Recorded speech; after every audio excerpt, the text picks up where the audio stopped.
Bonjour à tous, bienvenue sur le plateau du grand rendez-vous européen CNews Les Échos. Bonjour François-Olivier Gisbert. Bonjour à vous. Journaliste, écrivain, éditorialiste au Point, vous observez à travers vos derniers écrits l'évolution de la Ve République.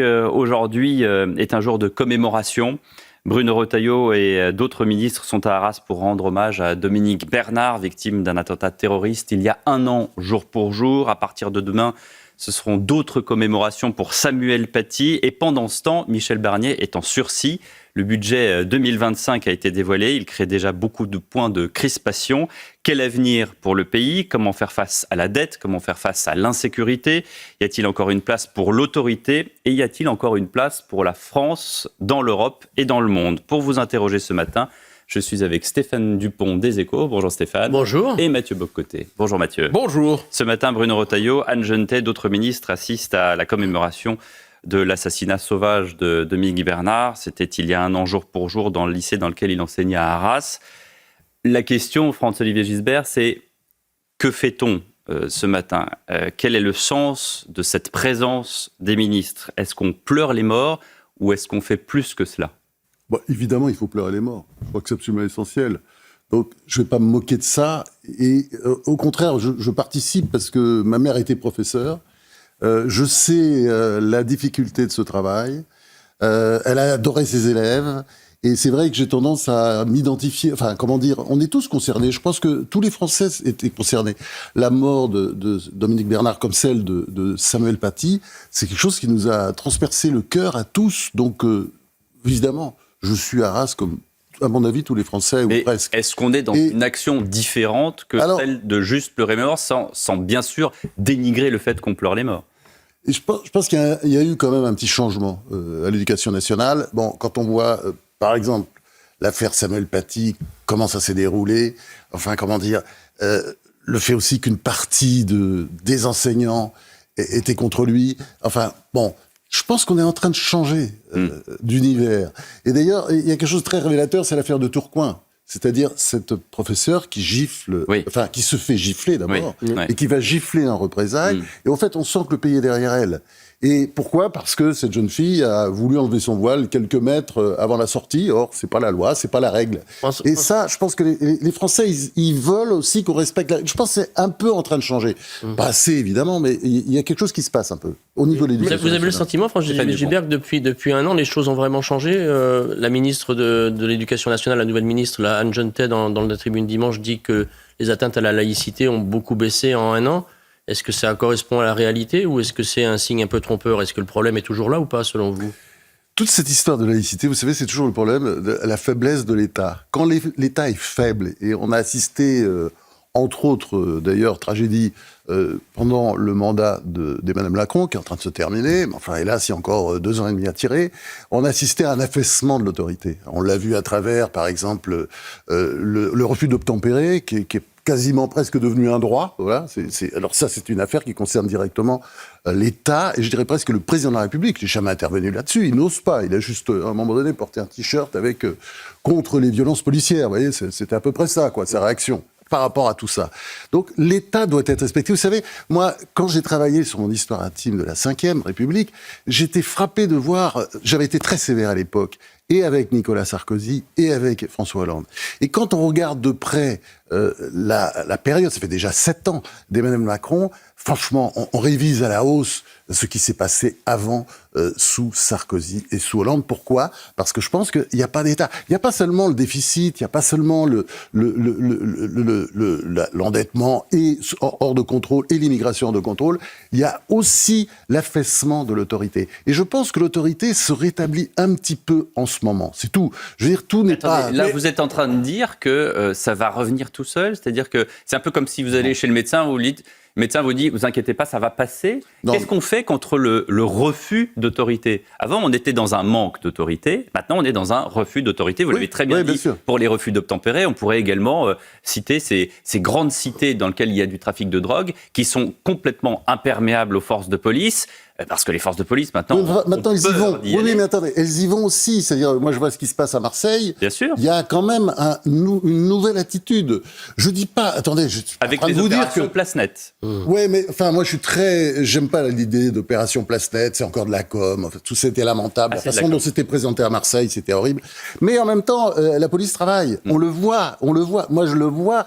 Ça se voit à l'œil à Marseille. Donc, on peut pas expliquer. Enfin, je veux dire, quand vous dites de la com, vous le dites pas pour les forces de l'ordre qui participent. Non, je parle de l'annonce par Emmanuel Macron et Gérald Darmanin. Tous les deux, ils ont fait de la com. Et d'ailleurs, à Marseille, j'étais à Marseille au moment où ils sont passés. Les gens se marraient en disant maintenant, ils nous laissent tout seuls. Voilà, parce que c'est comme ça. Mais la police, elle est là. Et donc, il se passe quand même quelque chose. Mais attendez, je suis pas en train de vous dire que tout va bien.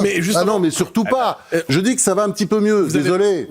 Vous avez parlé de la commémoration pour Dominique Bernard, pour Samuel Paty, mais est-ce qu'il n'y a pas une forme de commémorationnite, si je peux me permettre? C'est-à-dire la commémoration, c'est ce qui reste de l'État lorsqu'il ne peut plus protéger ce qu'il devait protéger. Je reconnais là, Mathieu Bocoté. Je suis d'accord. D'ailleurs, j'ai écrit quelque chose de pas gentil sur Emmanuel Macron, mais je crois que, enfin, c'est vraiment le fond de ma pensée. Je pense qu'il y a un boulot dans lequel il aurait réussi, c'est secrétaire d'État, ou on aurait pu dire d'ailleurs ministre délégué aux commémorations nationales, etc. Parce que ça, il le fait bien. Il fait bien d'ailleurs les cérémonies. Il en fait beaucoup. Oui, mais ça, c'est bien. Et je pense que c'est important de le faire. Mais c'est vrai qu'à un moment où l'histoire est en train de disparaître du paysage pédagogique, universitaire, parce que c'est vrai qu'il y a une absence totale d'histoire. Enfin, je veux dire, l'inculture, et ça nous donne une idée de l'infini aujourd'hui. Tout ce qu'on entend partout, que ce soit sur Israël ou autre chose, on est dans un univers inculte. Donc, une inculture de la classe politique aussi, peut-être? Ah ben évidemment, non, mais enfin, par rapport à là, je fais le vieux con. Vous avez connu les politiques de votre histoire de la société. Ah non, mais je vais faire vieux con. Est-ce que c'est la classe politique la plus inculte que vous avez connue aujourd'hui? Ah oui.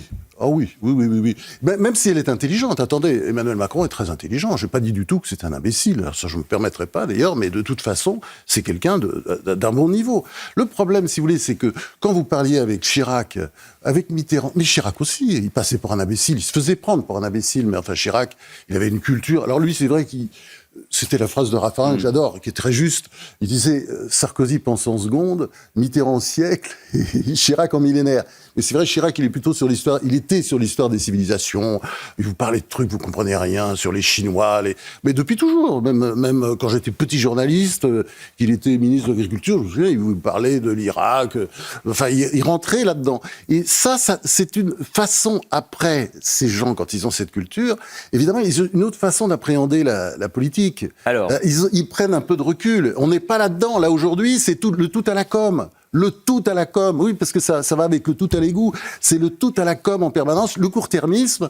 Et on ne pense pas du tout à la prochaine génération. On ne pense qu'à la prochaine élection cantonale. Alors, il y a la com d'un côté, et puis il y a aussi des sondages. Et donc, on interroge les Français. Sondage CSA pour Europe 1, CNews et le JDD. 84% des Français estiment qu'il faut emprisonner systématiquement tous les étrangers sous OQTF, auteurs de crimes et délits en attendant leur expulsion. Ça, c'est le premier sondage. Et le deuxième sondage, c'est pour 75% des Français, la laïcité est menacée à l'école. Ça, ce sont des faits, pour ne pas utiliser un anglicisme. Quand vous avez Bruno Retailleau qui dit « l'immigration n'est pas une chance pour la France », que le président de la République que vous avez cité il y a 30 secondes dit « mais alors qu'est-ce qu'on fait de Marie Curie-Skłodowska qui a participé justement à la recherche médicale ? Qu'est-ce qu'on fait de Charles Aznavour ? Est-ce que c'est pas une chance ? Où est-ce qu'on se positionne ? Est-ce que c'est à nouveau, j'allais dire, une sorte de guerre des histoires dans la grande histoire qui se met sur place, alors que quand on interroge les Français, les faits sont là ? Non, mais tout ça est un débat grotesque. Qu'est-ce qu'il a dit, Bruno Retailleau? Emmanuel Macron a fait semblant de ne pas comprendre. Il veut dire l'immigration sans contrôle, l'immigration de masse. Il veut pas dire, évidemment, la France, de toute façon, est un pays d'immigration au départ. Enfin, faut toujours le rappeler. C'est même un grand historien, mais c'est un grand historien de l'action française, Jacques Bainville, qui était, il était pas antisémite comme Charles Maurras, et il était sur une ligne un peu différente. Enfin, c'est un très grand historien. Il fait une histoire de France qui commence par la France est un pays dont le peuple est un composite. C'est-à-dire, évidemment, parce que c'est un isthme, les peuples arrivaient de partout, ils étaient coincés devant l'Atlantique, la Manche, la Méditerranée, les Alpes, la Pyrénées. N'est plus celle d'hier. Mais évidemment, mais c'est ce que je dis. Donc, Macron a fait semblant de ne pas comprendre, ça c'est une petite polémique, mais ça n'a aucun intérêt, ça n'est pas intéressant cette polémique. Enfin, j'ai pas compris d'ailleurs le sens de pourquoi... Vous avez suivi également, Franz-Olivier Gisbert, que l'avenue Bugeaud, dans le 16e arrondissement à Paris, a été débaptisée. Alors, le fait qu'elle soit rebaptisée Hubert Germain, ça n'est pas un problème. Le problème, c'est qu'on raye de la carte le maréchal Bugeaud au prétexte qu'il a été gouverneur de l'Algérie française. C'est assez étrange parce que je croyais justement qu'on allait se pencher sur les accords de 1968, qui sont les accords de post-algériens, pour justement réguler les questions d'immigration entre la France et l'Algérie. Oui, mais tout ça, on revient toujours cette espèce d'inculture générale, parce que moi, ça me frappe beaucoup. Vous savez, on tape beaucoup sur les réseaux sociaux. Moi, j'adore les réseaux sociaux. Je suis sur X. Je regarde et je vois des tas de choses que je n'imaginais pas. La violence, la force, par exemple, de l'antisémitisme. L'inculture absolument générale. C'est fascinant. En fait, on mélange tout. C'est fascinant, on mélange tout. Plus opaque, c'est ça ? Parce que, bon, Bugeaud... c'est pas forcément un personnage sympathique. La façon dont il a fait la conquête de l'Algérie, c'était pas terrible. Bon, après, c'était quelqu'un quand même qui disait ça ne peut pas marcher. Il faut arrêter avec cette colonisation. La façon dont les colons se comportent avec les Algériens, les autochtones, ça peut pas durer. Bon, il a quand même dit ça. C'est-à-dire, et ça a beaucoup marqué les esprits après Napoléon III, etc., qui disaient bon, faut peut-être revoir l'Algérie. Donc, si vous voulez, tout ça, on jette des opprobres et on regarde pas l'histoire, on regarde pas les faits. Et la personne qui s'occupe de l'immigration, qui est en charge de cela en France, c'est le ministre Bruno Retailleau. On en parle dans un instant dans le Grand Rendez-vous Europe 1. Franz-Olivier Gisbert est l'invité du Grand Rendez-vous Europe 1 CNews Les Échos ce dimanche. Votre journal, Franz-Olivier, Le Point, signe un portrait du ministre de l'Intérieur en couverture cette semaine, Bruno Retailleau, qui a annoncé tout un train de mesures qu'on retrouve d'ailleurs dans le discours de politique générale de Michel Barnier pour la plupart. Marine Le Pen, assez justement, a dit ensuite à la tribune de l'Assemblée nationale, est-ce que vous allez faire tout cela vraiment ? Autrement dit, est-ce que Bruno Retailleau occupe l'espace pour agir ? Il essaye. Parce que vous savez très bien, enfin, on va pas se raconter d'histoire. Ce gouvernement, il n'a pas de majorité. Il a, je dirais, à peine une majorité relative. Bon, c'est lui qui est le plus légitime. Si vous voulez, je ne reprends pas le discours du NFP qui est proprement débile, puisque eux, ils n'ont cette coalition, le NFP qui est une coalition quand même. C'est rien d'autre qu'une coalition. C'est 192, 195 députés maximum. Bon, la coalition macroniste plus LR, ça fait un petit minimum de 202 et ça peut monter jusqu'à 230 en fait, si on calcule 220, 230. Donc ce sont eux qui sont les plus légitimes pour gouverner. Et le problème, c'est qu'après cette dissolution stupide, il n'y a pas de majorité. Donc qu'est-ce qu'ils voulaient qu'ils fassent ? De toute façon, je suis pas sûr que le RN votera ces projets quand il sera d'accord. Donc je veux dire, il ne peut que gouverner un peu par décret. C'est ça. C'est pourquoi le RN ne voterait pas ? Est-ce que Marine Le Pen a une quelconque utilité à censurer le gouvernement Barnier ? Je dis pas censurer, je dis l'aider. C'est tout à fait différent. Moi, je pense qu'elle va pas censurer, en tout cas pour montrer justement qu'elle est responsable. Et elle va aider de temps en temps, mais elle ne va pas aider. Donc mais est-ce qu'il n'y a pas deux manières de poser la question ? C'est-à-dire, d'un côté, vous dites il n'y a pas de majorité, mais certains diraient autour de Retailleau, probablement, même s'il voulait agir dans le cadre constitutionnel présent, ça serait compliqué. De là, la polémique sur l'interprétation de l'état de droit. Oui, mais je pense qu'on peut quand même gouverner par décret en France. C'est possible. Donc c'est vrai que tout ne passe pas nécessairement par l'Assemblée nationale.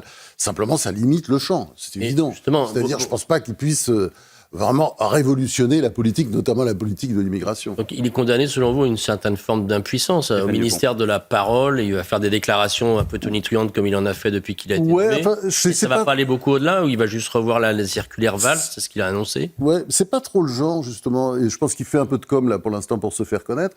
Mais surtout, je pense, c'est ce que je disais tout à l'heure, pour commencer, ça avait l'air de vous choquer, mais je pense qu'on peut changer l'état d'esprit. Il y avait un état d'esprit, comment dire, depuis quand même plusieurs années en France, totalement défaitiste, pessimiste. Je pense que d'abord dans les écoles, les professeurs peuvent réagir, dans les villes, les policiers peuvent réagir aussi sans être tout de suite attaqués, réprimandés. Bon, il y a quand même... Le ministère de la parole, c'est utile.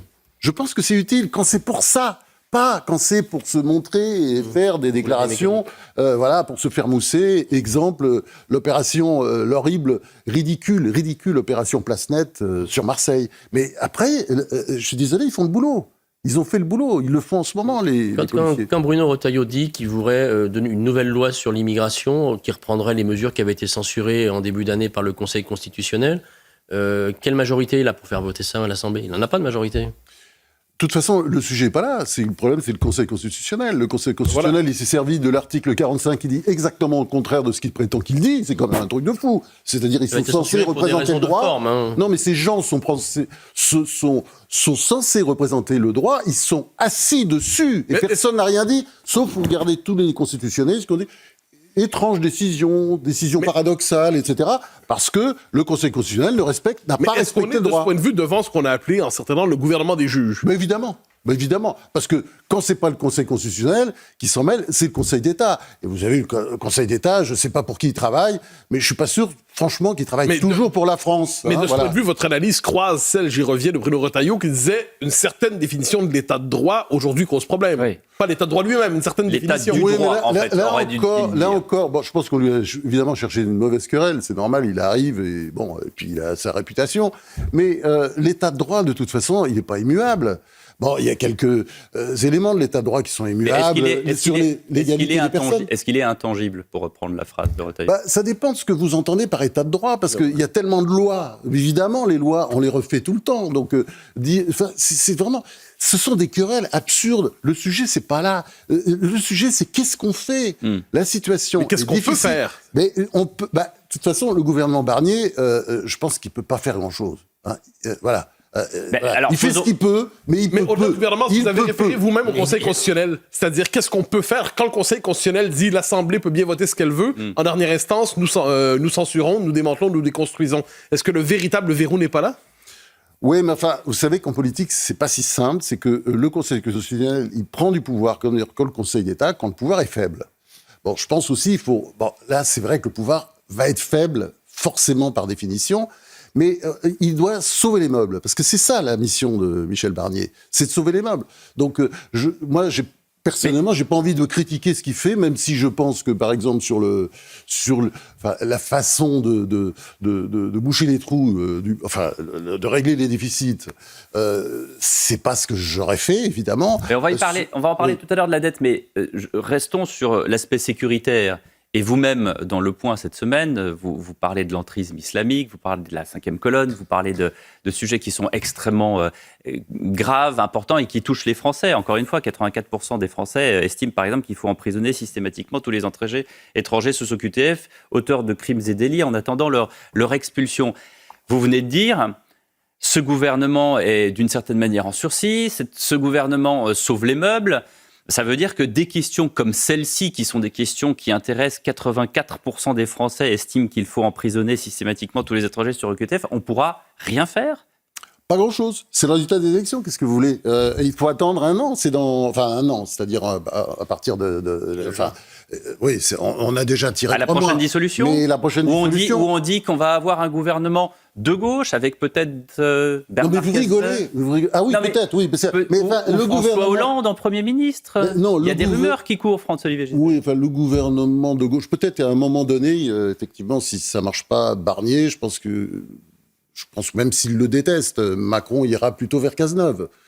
Et Cazeneuve, c'est très compliqué parce que... Et qu'est-ce que c'est un gouvernement Cazeneuve ? Faites-nous un portrait robot de ce que c'est qu'un gouvernement Cazeneuve aujourd'hui.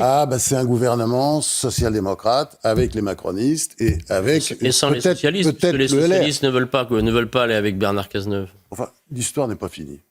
Parce que les socialistes, l'histoire n'est pas finie. Oui, mais je pense que je pense que quand même les jours d'Olivier Faure, à terme, si vous voulez, l'incompétence, la nullité, ça finit toujours par ne pas payer. Et je pense qu'à terme, les jours d'Olivier Faure sont comptés. C'est le croque-mort du PS. À un moment donné, les socialistes vont se réveiller et vont se dire, mais il est en train de tuer le parti. Mais il y a une part de contraste. Vous nous présentez une opinion qui prend conscience de plus en plus sur la laïcité, sur l'immigration, sur l'insécurité. Oui. Et donc avec la preuve, c'est vos sondages. Voilà, mais justement, mais de l'autre côté, une classe politique incapable de traduire ses préférences populaires en décisions politiques. Est-ce que c'est pas le début d'une crise de régime, ça? La crise de régime, elle a commencé avant. Je suis désolé. Ça fait des mois que vous avez des gouvernants qui sont complètement décalés, complètement déconnectés, qui sont complètement lunaires par rapport à tous ces sujets. Donc vous avez aujourd'hui, la fin de la quatrième. Oui, mais aujourd'hui, ça ressemble un peu à ça? Non, mais ça ressemble. Ouais. Enfin, on est dans la quatrième. C'est pas la fin de la 5e République. On est dans la 4e République puisqu'on est revenu au régime des partis. Ce sont les partis qui décident.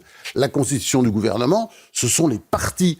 Peut-être que Macron a joué un petit rôle, mais je pense pas qu'il était très important. Ce sont les partis macronistes, LR, je mets ceci, je mets cela, etc. On voit très bien comment ça se passe aujourd'hui. C'est ça qui se passe. Donc, le régime des partis, c'est quoi? C'est la 4e République. Donc on est et quand on aura la proportionnelle en plus, sous une forme ou sous une autre, alors là, on sera bien dans la 4e République. Et je pense que, on aura quelque chose qui sera très loin de ce qu'était la 5e République à ses débuts. J'espère que non. Hein. Pour revenir à ce que vous disiez, on est donc condamné à une forme d'impuissance gouvernementale jusqu'à la prochaine dissolution, si prochaine dissolution il y a.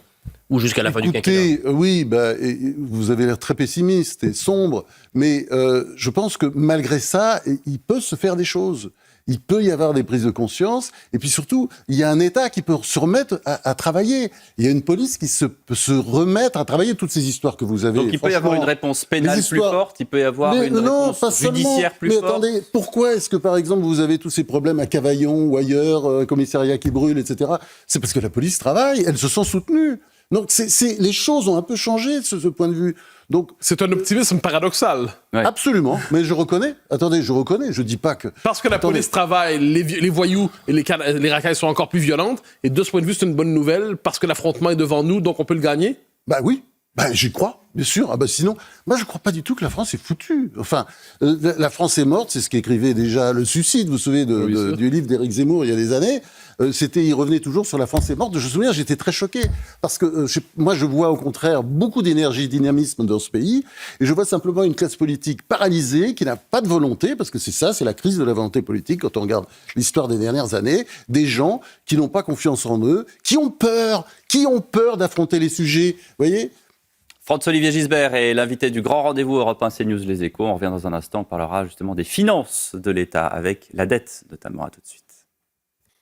Franz-Olivier Gisbert, journaliste, écrivain, éditorialiste au Point, est notre invité ce matin sur CNews et sur Europe 1. Le budget a été dévoilé jeudi soir. Le barème de l'impôt sur le revenu revalorisé de 2% sur l'inflation, surtaxe sur les plus aisés, 400 entreprises à qui on va demander un effort, 4000 profs en moins dans l'éducation nationale. Là-dessus, Mme Jeunetet a dit c'est parce qu'il y a moins d'élèves. Pierre Moscovici lui a dit c'est un budget équilibré, tout en précisant que le dérapage du déficit en 2024 était considérable et inédit. Est-ce qu'on est, sans le dire, dans un programme d'austérité ? Oui, petite rigueur, faut pas exagérer, ça n'a rien à voir par rapport aux besoins. S'il y avait un vrai gouvernement avec une vraie majorité, j'espère qu'il aurait fait ce qu'il faut faire. Voilà, c'est un faux gouvernement. Non, mais ce que je veux dire par là, vous savez très bien, c'est que comme il n'y a pas de majorité, tout est compliqué, tout doit se négocier. Il faut essayer de passer le budget quoi qu'il arrive. Donc ils ont fait d'ailleurs un budget. Alors c'est pour ça que ça choque certainement Mathieu Bock-Côté. C'est un budget de gauche. Puisque, oui... Je pense que la question qu'il va vous poser, c'est est-ce qu'on est dans un pays socialiste ? C'est ça, Mathieu ? Non, mais on est... Un budget de gauche fait par un Premier ministre qui vient de LR, avec des hausses d'impôts massifs, c'est incroyable, non ? Absolument, c'est ça. C'est exactement... C'est antinomique sur le papier. Après, est-ce que la situation en même temps, que... c'est fait pour que ça passe. Et puis alors surtout, c'est beaucoup plus facile d'augmenter les impôts rapidement que de baisser les dépenses. Les dépenses, c'est très compliqué, c'est long, il y a des polémiques. Mais de toute façon, c'est le vrai sujet. Nous avons en France, c'est très bien... 58% pratiquement la proportion des dépenses publiques par rapport à la richesse nationale, c'est de l'ordre de 57-58%. Et puis, évidemment, corrélation, vous avez des prélèvements obligatoires, c'est-à-dire des taxes, des impôts, qui sont à 48%. Dans les deux cas, c'est record du monde. Bon, faut arrêter cette bêtise. Ça dure. Pourquoi est-ce qu'on n'arrête pas, justement? Parce que les LR nous expliquaient il y a encore quelques semaines que la hausse des impôts, c'était une ligne rouge infranchissable. Les macronistes disent non, les hausses d'impôts, c'est horrible, c'est impossible. C'est un totem présidentiel. Et on se retrouve aujourd'hui avec près de 30 milliards de hausses d'impôts. Non, pas 30. Vous aurez 20 plus. milliards vous aurez plus. Non, vous aurez plus. 20 milliards du gouvernement, le Conseil pour les finances publiques dit 30 milliards. C'est la moitié du plan. Allez, puis de toute façon, à la fin, on va se retrouver, ce sera peut-être 40. Mais c'est le sujet, de toute façon, c'est il faut, dire, le gouvernement est dans l'urgence. Vous savez très bien. Il y a pas seulement, il y a tout ce cinéma autour des agences de notation, il faut dire qu'on a une importance réelle, c'est-à-dire Standard & Poor's qui nous a dégradé avant l'été. Fitch il s'y est mis, on attend Moody's. Fitch, c'est pas sympa parce que ils nous maintiennent. Moins, mais avec une tendance quand même qui n'est pas bonne. Donc tout ça donne des mauvais signaux. Et vous avez pendant ce temps-là les taux d'intérêt, je vous signale, faut jamais l'oublier, vous le savez, qui augmentent.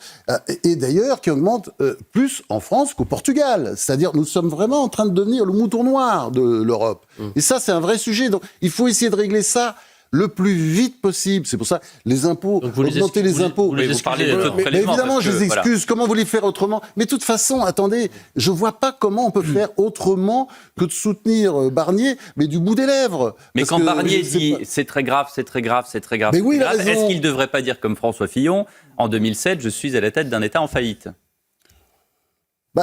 Ça ne risquerait que d'aggraver les choses, parce que quand François Fillon l'a dit, la situation n'était pas si tragique. Aujourd'hui, Macron est passé par là, et n'oubliez pas qu'aux 2000 milliards d'endettement, il faut rajouter aujourd'hui 1200 milliards, il a fait ça en 7 ans, donc nous sommes à 3200 milliards, c'est énorme, mais il y a 300 milliards de Covid, et le reste, c'est... Mais est-ce que de ce point de vue, on connaît la formule « dépenser moins pour taxer moins » à l'horizon, mais est-ce qu'on n'est pas plutôt devant la nécessité de taxer moins pour dépenser moins? C'est-à-dire l'État peut toujours se trouver de nouveaux besoins, peut toujours se trouver de nouvelles catégories à satisfaire avec une dépense, un chèque et ainsi de suite.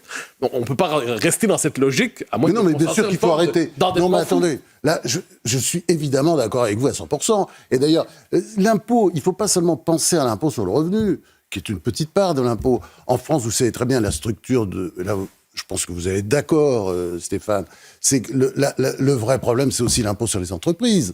Pourquoi est-ce que nous vivons, depuis longtemps, une longue période de désindustrialisation ? Et là-dessus, Macron n'a rien fait, je suis désolé. La Startup Nation, c'est des trucs pour s'amuser, ça. Le Choose France, choisir la France, tout ça avec des mots anglais, tout ça. Et ça n'a rien fait. C'est que là, on est que dans la corde. Les entreprises étrangères de s'installer, il y a quand même des entreprises avec des fiscalités. Oui, c'est ça. Oui, comme dans un pays du tiers-monde. Nous ne sommes pas un pays du tiers-monde, je suis désolé. Donc, l'idée de nous offrir comme ça à toutes les grandes multinationales étrangères... Non, mais vous parlez de Choose France. Le but de Choose France, c'est de faire venir des entreprises étrangères. Moi, je souhaite j'y suis pour rien. Mais oui, mais je souhaite que les entreprises françaises se développent avec leurs propres moyens. Et on les a accablés de taxes, vous savez très bien. Pourquoi est-ce que nous, par exemple, sous les 7 ans de Macron, on a quand même baissé les impôts sur comme d'ailleurs sous François Hollande, vous l'avez oublié, comme sous François Hollande. Mais c'est vrai que il y a eu cette histoire de politique de l'offre. D'ailleurs, c'est Hollande qui a commencé. Macron a continué. Les choses et ça, c'est une bonne chose. Dans le bon sens. Et là, il y a un virage. On est d'accord avec ça. Ça va évidemment dans le bon sens, on est d'accord. Mais quand vous regardez les chiffres de près, c'est-à-dire quand vous voyez que les taxes sur la production, j'ai lu ça dans l'excellent livre de Jacques de la Rosière que je vous conseille, Le déclin français est irréversible, aux éditions du Jacob, c'est formidable. Et notamment ce chiffre incroyable, les taxes sur la production outre-Rhin, la production donc sur les entreprises, le truc, ce qui nous donne le travail, parce qu'en plus on taxe le travail en France. Les taxes sur la production outre-Rhin, en Allemagne, représentent 0,5% du PIB.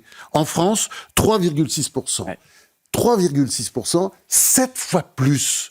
C'est dément. Évidemment, il faut arrêter. Parce que ce que fait la politique, ce que font les différents gouvernements, de droite ou de gauche, ou macronistes, c'est toujours la même chose. C'est-à-dire, même s'il y a des améliorations sous Hollande comme sous Macron, c'est l'histoire de Reagan, vous savez, qui disait que c'est un grand homme, Moi, j'ai beaucoup de respect pour Ronald Reagan, qui a été un grand président, qui venait de la gauche, d'ailleurs, parce que parfois, oui, il avait des petits côtés, des petits réflexes comme ça, il venait de la gauche. Enfin, il n'a jamais été démocrate, Reagan. Bien sûr, il était démocrate et il a été même partisan de Franklin Roosevelt. Oui, dans les années... Bon, après, il a viré sa cutie, il est passé à droite, mais il gardait toujours un petit côté rooseveltien. Ça arrive en France aussi. Non, mais il disait à un moment donné, quand il était rooseveltien, il fallait être rooseveltien, il n'y avait pas de solution, il fallait que l'État soit fort. Et il avait une formule géniale, qui est, quand c'est vivant, on taxe. Quand ça bouge encore, on réglemente. Et puis, quand ça bouge plus, on subventionne.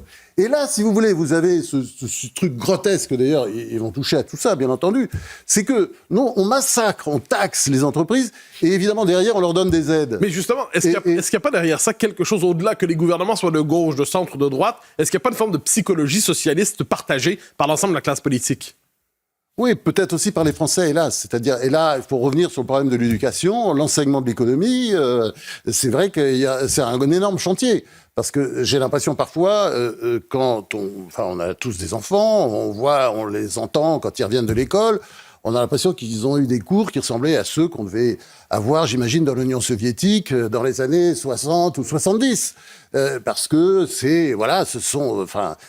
il y a une espèce d'éducation marxiste, il faut sortir de là. Mais vous savez aussi bien que moi, François-Olivier Gisbert, qu'il y a une petite poignée de décisionnaires qui est au-dessus de l'éducation nationale, qui est au-dessus des ministres, qui est au-dessus des recteurs, et qui décide des programmes.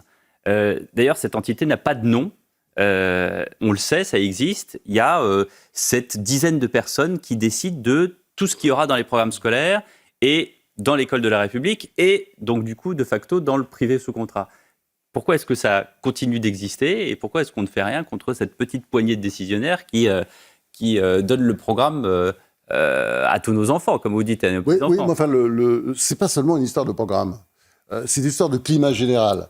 Par exemple, je vais dire du bien de Macron, ce qui a été fait en matière d'apprentissage, mais qui avait été commencé avant sous Hollande, c'est très bien. Bon, il y a énormément de gâchis, c'est évident. On a dépensé beaucoup d'argent et forcément, il y en a un peu d'argent qui a été gaspillé, c'est absolument clair. Et on va revenir en arrière, hélas. Mais c'est positif, c'est-à-dire qu'il faut faire entrer les jeunes dans les entreprises, qui voient comment ça se passe. Quand vous parlez de cette culture nationale, quand on regarde la campagne des dernières élections législatives, le Rassemblement national qui proposait des pléthores de dépenses, le nouveau Front populaire encore plus, des centaines de milliards de dépenses nouvelles. Absurde, oui. Et comment est-ce qu'on en est arrivé là? La France est devenue une île dans le monde. Est-ce que c'est la proposition de Mario Draghi qui veut, comme peut-être M. Macron, une Europe fédérale avec chaque pays qui serait un numéro parmi d'autres, sans souveraineté, sans saveur, sans couleur? Oui, je n'ai pas tout à fait la même vision que vous, disons, de ce qu'a écrit Draghi, parce que je trouve ça en même temps formidable. C'est-à-dire que l'Europe, elle se rétracte. L'Europe, c'est quand même, un continent, le vieux continent par excellence. Il y a beaucoup de problèmes et on parlait de l'endettement de la France. Tous les pays ne se portent pas si bien que ça. Et le sujet, c'est qu'il faut investir. Et au lieu de s'endetter bêtement, moi, je ne suis pas contre la dette. Mais si c'est s'endetter pour investir, notamment sur le plan industriel, bon, évidemment, quand on fait ça, on perd de l'argent, mais on en gagne aussi après. Mais est-ce que vous ne tenez pas de facilité de langage? Vous n'êtes pas contre la dette quand elle est raisonnable. Aujourd'hui, dire « je ne suis pas contre la dette », ça ne veut pas dire la même chose. Ben non, c'est qu'aujourd'hui, on s'endette que pour boucher les trous. Mais peut-on s'endette pour autre chose aujourd'hui ? On s'endette aussi, c'est important, parce que ça, c'est un sujet aussi qui n'est pas abordé par Michel Barnier, mais il faudrait le faire. C'est un sujet qui fâche. Mais la dette s'est établie maintenant, elle est quand même constituée en grande partie par les retraites. Parce que les cotisations vieillesse ne suffisent pas, et donc il y a 71 milliards qu'il faut trouver, dans les 60, et c'est l'État qui paye, c'est l'État qui paye. C'est la collectivité qui paye un certain nombre de retraites, notamment des fonctionnaires, des agents de la SNCF. On sait que c'est comme ça que ça marche. Et ça ne peut pas durer non plus. Donc il faut mettre les Français devant leurs responsabilités. Il faut commencer. Si vous voulez, moi je crois beaucoup à la pédagogie. Il faut que chacun paye, y compris les retraités ?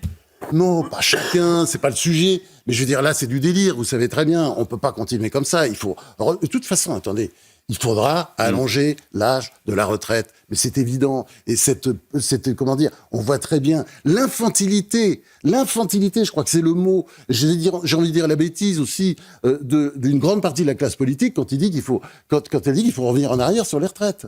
Je vais vous dire même, il faut aller plus loin. François-Olivier Gisbert est notre invité. À tout de suite. Dernière partie du grand rendez-vous sur Europe 1 et sur CNews avec notre confrère Franz-Olivier Gisbert. Le week-end dernier, Emmanuel Macron créait la polémique en appelant les Américains, en fait, surtout à ne plus livrer d'armes à Israël au nom de la cohérence avec l'appel de Biden au cessez-le-feu.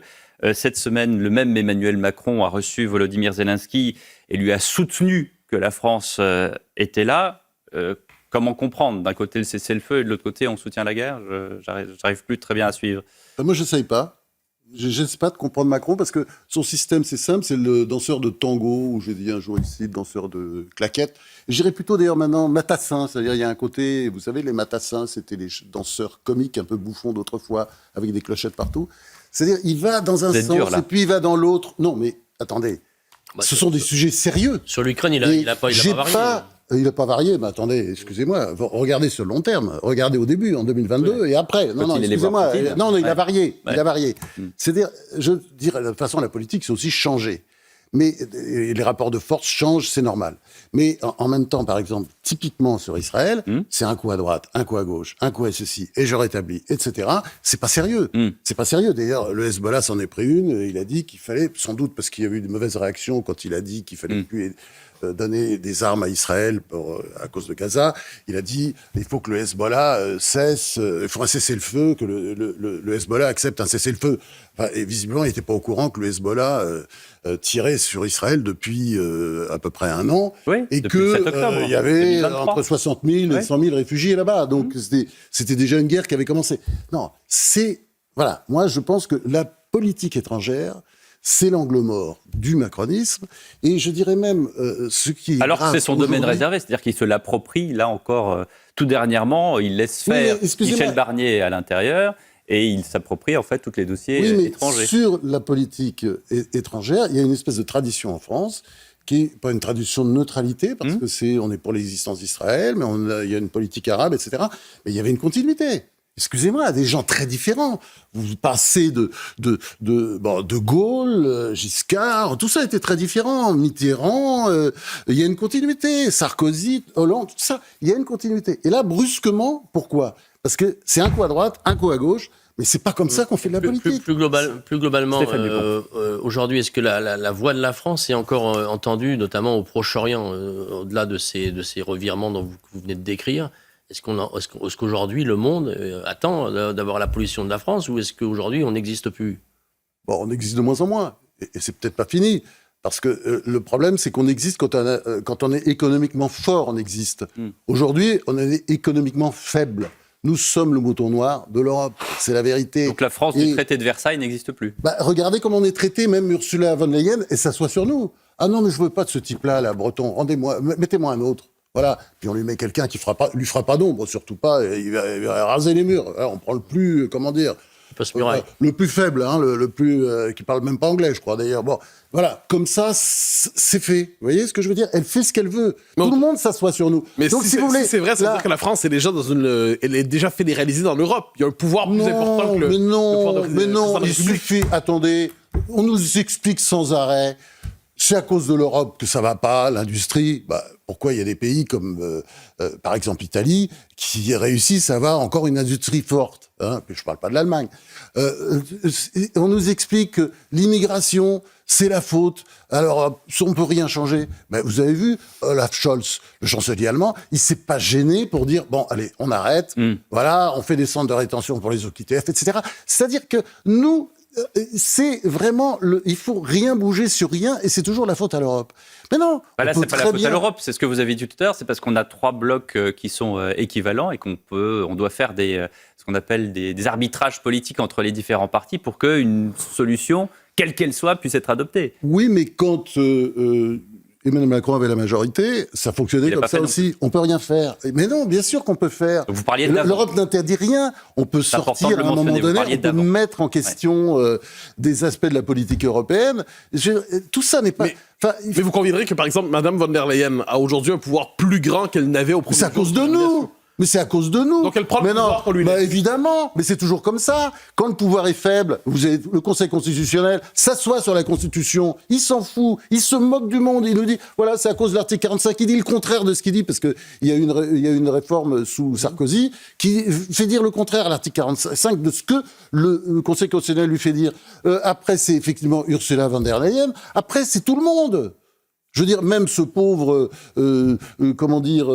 Charles machin truc, là, Michels, vous savez, qui est un personnage comique, il va finir aussi par s'asseoir sur la France, bien entendu. Tout à l'heure, vous disiez que vous étiez optimiste. Est-ce que la France peut retrouver à terme une voix à compter en Europe et dans le monde? Oui. Parce que, non mais attendez, la réponse est très simple. Moi, quand j'ai fait cette histoire intime de la Ve République, j'ai travaillé sur 1958. Mais c'est dingue. Il y a un type qui arrive. Alors vous me direz, c'était un peu l'histoire, l'histoire en marche, une incarnation, un personnage historique. Mais il a tout remis en route en quelques mois, et même sur le plan économique. Parce que là, il a fait le contraire de la politique des derniers présidents, qui ont, comme disait très bien, d'ailleurs j'ai envie de lui rendre hommage, Valérie Pécresse, parce qu'il faut lui rendre hommage, pendant la campagne, elle n'a pas fait un bon score, vous savez pourquoi? Aussi parce qu'elle a dit quelques vérités, comme celle de Macron a cramé la caisse. Oui, bien sûr, il a cramé la caisse. Donc ça, c'est la vérité. Mais alors, c'est une histoire, enfin, on revient à votre livre. 1958, c'est le début du redressement de la France. Mais non, mais en quelques mois. Mais à quel moment ce redressement s'interrompt et à quel moment la nouvelle décadence commence, selon vous? C'est facile, c'est-à-dire, vous avez le 1958, De Gaulle fait ce plan de rigueur, Maus, grâce à Rueff. Avec le plan, oui. Parce que Pinay ne voulait pas. Et absolument. Et Pinay voulait pas, et Rueff est un grand bonhomme, et Pinay a accepté. C'était une période, il fallait sauver la France. Non, mais attendez, il fallait sauver les meubles. C'est un peu comme aujourd'hui.